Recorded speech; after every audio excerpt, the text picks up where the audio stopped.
மார்க்க சொற்பொழிவு நிகழ்ச்சியை நாம் தொடர்ச்சியாக நடத்தி கொண்டு வருகிற அடிப்படையில்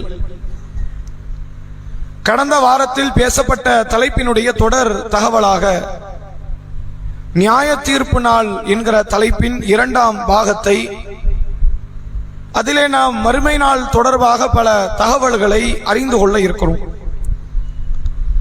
சென்ற வாரத்தில் மறுமை நாள் என்பது ஏன் நம்பப்பட வேண்டும், மறுமை நாள் என்பது கடவுளை நம்பக்கூடிய எல்லா மதத்தவர்களாலும் நம்பப்பட வேண்டிய ஒரு நாள். கடவுளை நம்பாதவர்களை பொறுத்தவரைக்கும் இது இயற்கையா வந்துருச்சு, இயற்கையாவே இந்த உலகம் அழிஞ்சிரும் அப்படின்னு ஒரு சித்தாந்தத்தில் இருக்கிறார்கள். முதல்ல அவங்களுக்கு மறுமையை நினைவுபடுத்த முடியாது, கடவுளை தான் நினைவுபடுத்த முடியும். கடவுள்னு ஒருத்தர் இருக்கான்னு அவங்களுக்கு சொல்லிக் கொடுக்கணும். கடவுளை நம்பக்கூடிய எந்த மதத்துக்காரர்களாக இருந்தாலும் சரி, அவர்கள் விக்கிரகங்களை வணங்கட்டும், கற்சிலைகளை, சூரியனை, சந்திரனை அல்லது உண்மையான இறைவனை எதை வணங்கினாலும் சரி, கடவுள் என்ற ஒருவன் நம்மை படைத்தான் என்று யாரெல்லாம் நம்புகிறார்களோ அவர்கள் அனைவருமே மறுமையை நம்பித்தான் ஆகணும். ஏனென்றால் அந்த கடவுள் எல்லா தவறுகளையும் தீமைகளையும் பார்த்து கொண்டு இருக்கிறான். பார்ப்பவன் இனி ஒரு நாளை உருவாக்கி நம்மிடத்தில் விசாரிக்க மாட்டான் என்று நம்ம நம்பணும்னா யாரையே நம்ம மறுத்த மாதிரி ஆச்சு, கடவுளையே மறுத்த மாதிரி ஆச்சு. அவ்வளவு தீமைகளை ஒரு இறைவன் பார்த்து கொண்டிருக்கிறான். கீழே இருக்கிற நமக்கே அவ்வளவு வைத்தறிச்சலா இருக்கு, கோபம் வருது. இவ்வளவு அட்டூழியங்களை இந்த மனிதர்கள் செய்யறாங்களே, இவங்களுக்கெல்லாம் ஒரு தண்டனை கிடைக்காத என்று எதிர்பார்ப்பு இருக்கு. படைச்சவன் இவ்வளவு விஷயத்தை பார்த்துக்கிட்டு இருந்து மறுமையால கொண்டு வர மாட்டான் அப்படின்னா அது கடவுளுடைய அந்தஸ்தையே அந்த கடவுளுக்கு இலக்க வைத்து விடும். இஸ்லாம் நமக்கு மறுமை நாளை எந்த அளவுக்கு சொல்லித் தருகிறது என்றால், கண்டிப்பா மறுமை நாள் வரும். உலகத்தில் முழு உலகமே சேர்ந்து இந்த நாள் வர்றதை தடுக்க நினைச்சாலும் அர்த்தம் போதும், அது வர்றதை யாரும் தடுக்க முடியாது. அப்படிங்கறத உளப்பூர்வமாக உறுதியிட்டு சொல்லுகிற ஒரு மார்க்கமாக இஸ்லாம் இருக்கிறது.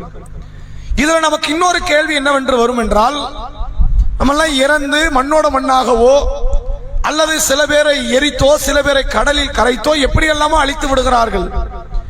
அழித்த அதே உடல் அதே உயிர் மீண்டும் ஒட்டப்படுமா அப்படின்ற கேள்வி பொதுவாக மனிதர்கள் குலத்தில் வைக்கப்படுகிற ஒரு கேள்வி. இந்த கேள்வி வந்துச்சுன்னா தப்பு கிடையாது, இது யதார்த்தமா வர்ற கேள்விதான். சாத்தியமே இல்லாத ஒரு காரியம் நடக்கும் அப்படிங்கும் போது நமக்கு சந்தேகம் வரும், அது எப்படிங்க நடக்கும், முன்னாடிலாம் நிலாவுக்கு போக முடியும் என்று ஒரு விஞ்ஞானி பேசுறாருன்னா அதெல்லாம் போக முடியுமா அப்படின்னு மறுத்தாங்க. அப்ப மறுத்ததுனால அவங்க முட்டாள் கிடையாது, அது உண்டு என்று நிரூபிக்கப்பட்ட பிறகும் ஒருத்த மறுக்கிறான், அப்ப அவன் முட்டாள். இப்ப நிலாலேயே போய் காலை பதிச்சாச்சுன்னு சொல்றாங்க, இவ்வளவு தகவலையும் ஒருத்த பார்த்துட்டு அதெல்லாம் பொய் அப்படின்னு ஒருத்தன் சொல்றான், இவன் தான் முட்டாள். அப்ப இஸ்லாமிய மார்க்கம் கடவுள் என்பவன் மீண்டும் மக்களை உயிரோடு கொண்டு வருவான் என்பதை எப்படி நிரூபிக்கிறது என்றால், அல்லாஹ் ரப்பல் ஆலமீன் நிகழ்கால சூழ்நிலைகளை உதாரணமாக சொல்லி நிரூபிக்கிறான்.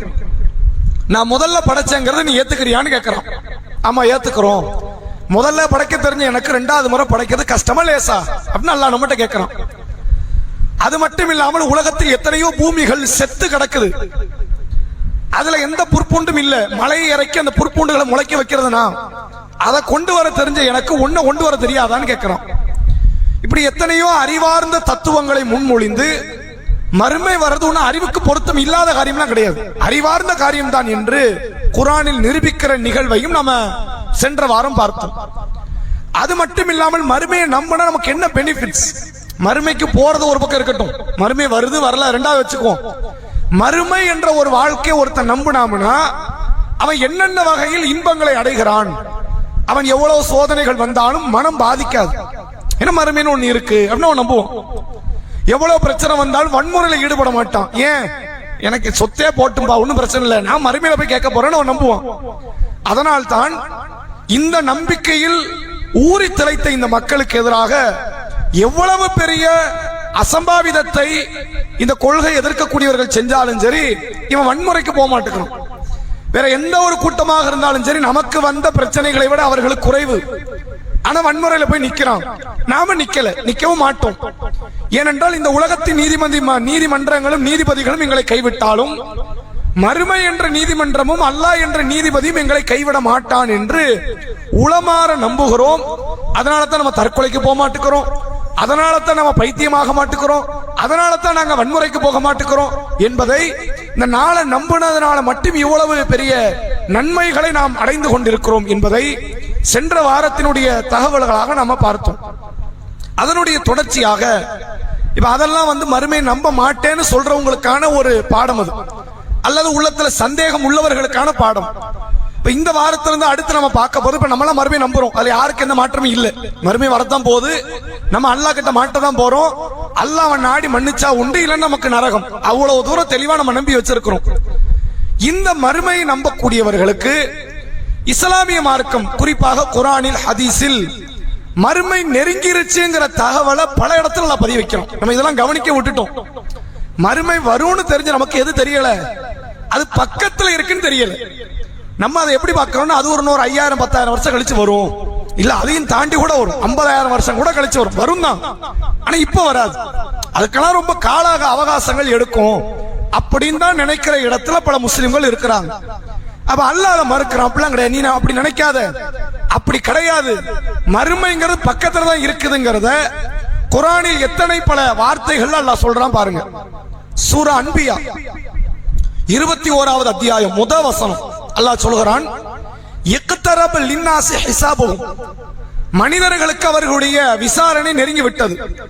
வஹும் ஃபீ கஃபலத்தி முஅரிதூன், ஆனால் அவர்களோ கவனமற்ற அறியாமையில் இருக்கிறார்கள். அவன் புறக்கணிச்சுக்கிட்டு இருக்கிறான், அவனுக்கு அதை பத்தி சிந்தனை இல்லை. மறுமை பக்கத்துல வந்துட்டு சாதாரண விசாரணை இல்லையே. இப்ப உலகத்துல ஒரு விசாரணை வருதுன்னு வைங்க, ஒரு வீட்டினுடைய வழக்கு அல்லது ஒரு அடிதடி வழக்கு, எதுல நம்ம மாட்டிக்கிட்டோம், அடுத்த மாசம் கோர்ட்ல வாயுதா அப்படின்னா என்ன தீர்ப்பு வருமோ, தீர்ப்பு இன்னைக்கு ஒருவேளை இறுதி ஆயிடுச்சா என்ன ஆகும் அப்படின்னு இவன் என்ன கொடுத்துட போறான், பெரிய தீர்ப்பு வந்துட போகுது. ஆனா அந்த தீர்ப்புக்கு பயப்படக்கூடிய நாம வாழ்வா சாவாங்கிற பிரச்சனையை விட பெரிய பிரச்சனை அது மறுமையினுடைய தீர்ப்பு. அதான் அல்லாஹ் சொல்றான், இக்தரப லின்னாஸி ஹிசாபுஹும், மனிதர்களுக்கு அவர்கள் விசாரணை பக்கத்துல வந்துருச்சு. வஹும் ஃபீ கஃபலத்தி முஅரிதூன், ஆனால் அவர்கள் அறியாமல் இருக்கிறார்கள், புறக்கணித்திருக்கிறார்கள். கொஞ்சமா சிந்தனை வேணுமா வேண்டாமா? வேற எல்லா விஷயத்தையும் யோசிச்சு பாக்குறியப்பா, இதை ஏன் நீ சிந்திக்க தவறிட்டது? பக்கத்துல தான் இருக்கு மறுமை, தூரத்துல இல்ல அப்படின்னு அல்லாஹ் குர்ஆனில் சொல்லக்கூடிய வார்த்தையை பார்க்கிறோம். அதே போன்று இதே சூரா அன்பியா 21வது அத்தியாயம் 97 முதல் வசனத்துல அதை பார்த்தோம். இந்த அத்தியாயத்துல 97வது வசனத்துல அல்லாஹ் சொல்றான், வக்தரபல் வஅது ஹக், உண்மையான வாக்குறுதி நெருங்கி விட்டது. அல்லாஹ் கொடுக்கிற அந்த மறுமை வாக்குறுதி என்னது? அது உண்மை. உண்மையான அந்த வாக்குறுதி நெருங்கி விட்டது. ஃபைதா ஷாகிஸத்து அபுசாருல் லதீன கஃபரு, அந்த மறுமை நாள் வந்து விட்டால் யாரெல்லாம் இறை மறுப்பாளர்களாக இருக்கிறார்களோ அவர்கள் பார்வையில என்ன ஆகிரும்? தாழ்ந்து விடும். யா வைலனா கது குன்னா ஃபீ கஃபலத்தி மின் ஹாதா, எங்களுக்கு ஏற்பட்ட கை சேதமே, நாங்கள் இந்த நாளை அறியாமல் இருந்தோமே. அல்லாஹ் அங்க முதல் வசனத்தை என்ன சொன்னான்? இவன் அறியாம இருக்கிறாங்கிறான். இங்க நாளை மறுமையால இறை மறுப்பாளர்கள் என்ன சொல்லுவாங்களாம்? அல்லாஹ் நாங்க அறியாம போயிட்டோம் அந்த நாளை. பல் குன்னா வாலிமீன், அல்லாஹ் சொல்ற இல்ல, இவன் அநியாயக்காரன், அவனுக்கு எல்லாம் தெரியும். அப்படி ஒரு நாள் வரும்னா அவனுக்கு தெரியும். தெரிஞ்சுக்கிட்டு என்ன பண்ணா, அது வந்தா பாத்துக்கலாம். பல பேருக்குள்ள வார்த்தை என்ன? மறுமை வந்துரும், நீ மாட்டிக்குவ, அநியாயம் பண்றியே, அல்லாஹ் மேல பயம் வேண்டாமா, அது வந்தா பாத்துக்கலாம். எல்லாருக்குமே என்ன மாதிரி இதுனா வந்தா பாத்துக்கலாம். ட்ரெயின் வரப்போதுன்னா வந்தா பாத்துக்கணும் யாரா இருக்கோமா, அது வந்துரும் போயிரும், போட்ட காசு போயிரும், நம்மளால ட்ரெயினை பிடிக்க முடியாது. வரதுக்கு முன்னாடி எப்படி தெளிவா போய் நம்ம நிக்கிறோம், ஒரு ட்ரெயினுக்கு பஸ்ஸுக்கு பிளைட்டுக்கு போய் நிக்கிறோம், அதை யாரும் வந்தா பாப்போம் நினைக்கிறது இல்ல. அல்லாஹ்வுடைய மறுமை நாளை மட்டும்தான் வந்தா பாத்துக்கலாம். மாட்டினா நான் மட்டுமா மாட்ட போறேன், எவ்வளவு பேர் மாட்ட போறாங்க? மொத்த உலகமே மாட்டட்டும். நான் அடி வாங்குறது உண்மையா இல்லையா? நான் தண்டனை பெற போறது உண்மையா இல்லையா? முழு உலகம் தண்டனை வாங்கறதுனால என் தண்டனை குறையுமா அல்லது எனக்கு வழி தெரியாம இருக்குமா? தண்டனை கிடைக்க போறது உண்மை. அப்ப திருந்துவதற்கு அல்லாஹ் சொல்றான், அந்த நாள் நெருங்கிருச்சு. இறை மறுப்பாளர்கள் அந்த நாள்ல என்ன சொல்லுவாங்கன்னா, நாங்கள் அறியாமல் போய்விட்டோம் யா அல்லாஹ் வாங்கலாம். அல்லாஹ் சொல்றான் ஃபைதாஹும், அல்லாஹ் சொல்கிறான் பல் குன்னா வாலிமீன், இல்ல இவன் அநியாயக்காரன் அப்படின்னு சூரா அன்பியாவினுடைய 97வது வசனத்தில் அல்லாஹ் சொல்வதை பார்க்கிறோம். அதே போன்று 53வது அத்தியாயம் சூரா நஜ்ம் 57 அல்லாஹ் சொல்றான் அஸிஃபத்தில் ஆசிஃபா, நெருங்கக்கூடியது நெருங்கி விட்டதுங்கிறான். எது நெருங்கணுமோ அந்த நாள் என்ன ஆயிடுச்சு, அது நெருங்கி பக்கத்துல வந்துருச்சு அப்படின்னு அல்லாஹ் இந்த வசனத்தில் பேசுகிறான். சூரா நூர், சூரா கமர் 54வது அத்தியாயம் முதல் வசனம், அதுல அன்பியால முதல் வசனத்தில் பேசுற மாதிரி இங்க அதே மாதிரி வார்த்தையை பயன்படுத்தணும். 54 முதல் வசனம் அல்லாஹ் சொல்றான், இக்தரபத்தி ஸாஅத்து வன்ஷக்கல் கமர். சந்திரன் பிளந்து விட்டது, மறுமை நெருங்கி விட்டது. மறுமை வர்றதுக்கு ஒரு அடையாளமா அல்லாஹ் குர்ஆன்ல எதை சொல்றான்? சந்திரன் பிளக்குங்கிறான், அது பிளந்துருச்சுங்கிறான். நபிகள் நாயகம் ஸல்லல்லாஹு அலைஹி வஸல்லம் அவர்கள் மக்கால வாழ்ந்த அந்த ஆரம்ப கட்ட காலம், சில மக்கா காஃபிர்கள் இரவு பொழுதுல வந்து கேட்கிறாங்க, முகமதே நீங்க கடவுளின் தூதருங்கிறீங்க, பொசுக்கு நம்ப முடியுமா உங்களை? அப்படின்னா நாளைக்கு 1000 பேர் வந்து நிப்பான், நானும் தூதர் நானும் தூதர், சான்ற காட்டுங்க. தூதர்னா எதையா காட்டணுமா இல்லையா? எங்களால முடியாது, உங்களால முடிஞ்ச மாதிரி ஒண்ணு காட்டினாதான் எங்கள்கிட்ட விட உங்களுக்கு ஏதோ ஸ்பெஷல் இருக்கு, அப்ப நீங்க தூதரா இருப்பிய அப்படி நாங்க நம்பலாம். அப்படி ஏதாவது சான்றை காட்டுங்கள் அப்படின்னு கேட்கும்போது, ரசூலுல்லாஹ் அன்றைய நாள் முழு பௌர்ணமி இரவு, முழுமையான சந்திரன் தெரியுது. ரசூலுல்லாஹ் சந்திரனை நோக்கி கைகளை காட்டுறாங்க, அந்த முழு சந்திரன் உடையுது. இது உண்மையில் நடந்த காரியம். அல்லாஹ்வுடைய தூதர் அவர்களுடைய தோழர்கள் சொல்லுகிறார்கள், நாங்கள் அந்த சந்திரனை பார்த்தோம், அந்த ஆரம்ப கால தோழர்கள். சந்திரன் பிளந்தது.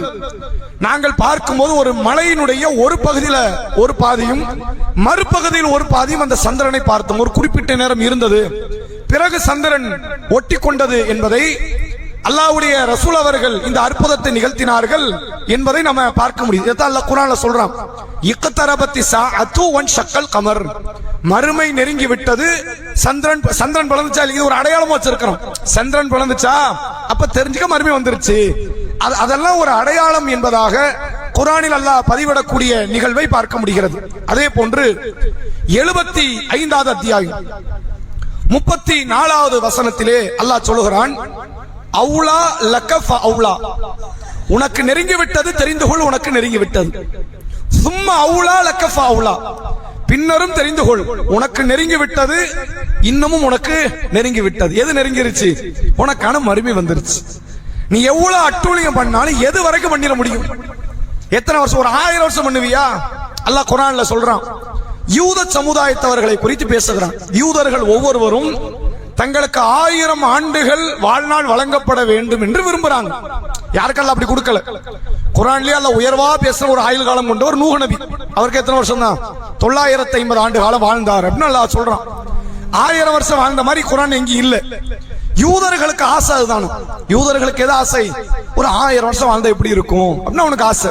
அப்ப அல்லாஹ் சொல்றான், நீ 1000 ஆண்டு வாழ்ந்தாலும் நரகத்தோடு தப்பிச்சிட முடியுமா? சரி ஒளிஞ்சு போ, 1000 வருஷம் வாழ்ந்துட்டு போனே வையேன்.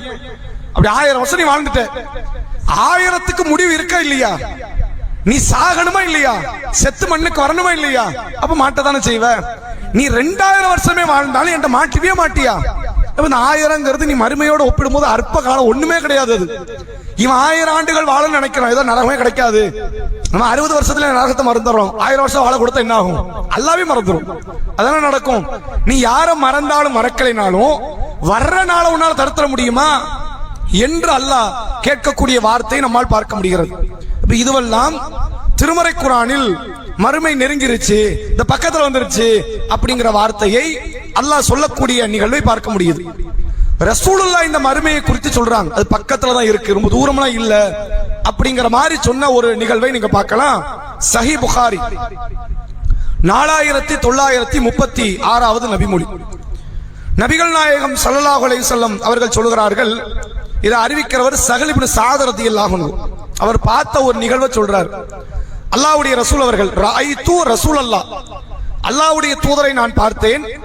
அவர் என்ன செய்தார்னா, பி இஸ்பாஹி ஹாகதா பில் உஸ்தா, அல்லாஹ்வுடைய ரசூல் அவர்கள் தன்னுடைய ஆள்காட்டி விரலையும் தன்னுடைய நடுவிரலையும், இஸ்பானா ஆள்காட்டி விரல், உஸ்தானா நடுவிரல், இந்த 2 விரலையும் பக்கத்து பக்கத்துல வச்சுக்கிட்டாங்க ரசூலுல்லாஹ்.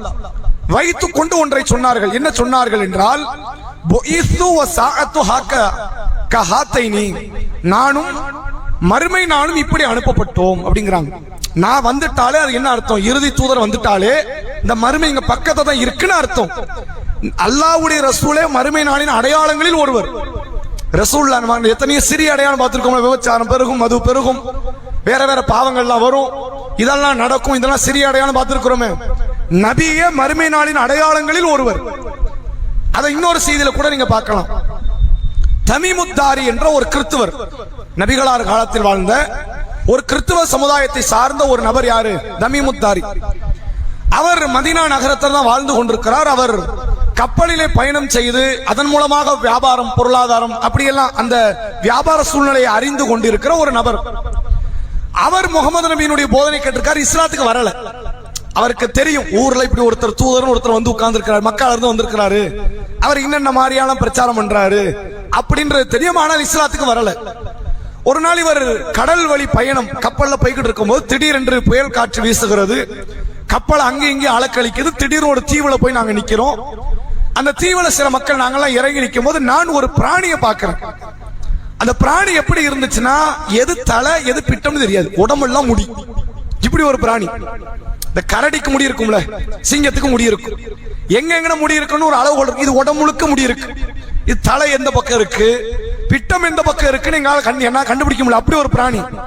அந்த பிராணியை பின்தொடர்ந்தே போறேன். அந்த பிராணி என்கிட்ட பேசிச்சுங்கிறார். தமீமுத்தாரி என்ன சொல்கிறார், அந்த பிராணி என்னிடத்தில் பேசியது. அந்த பிராணி ஒரு குகையின் பக்கம் சுட்டி காட்டுது. அந்த குகைக்குள்ள போனா அங்க ஒரு ஆள் இருக்கிறான், சாதாரண மனுஷன். அவன் எப்படி கட்டப்பட்டிருக்கிறான், அவனுடைய தலை முட்டுக்காலோடு சேர்த்து கட்டப்பட்டிருக்கு, குனிஞ்சு நிக்கிறான். நம்ம ருக்குல குனிவோம்ல, அப்படி இல்லை, அதுக்கும் டீப்பா குனியறது. தலையும் முட்டுக்காலும் சேர்த்து கட்டப்பட்டிருக்கிறது. அந்த மனிதனை தமீமுத்தாரி என்பவர் பார்க்கிறார்.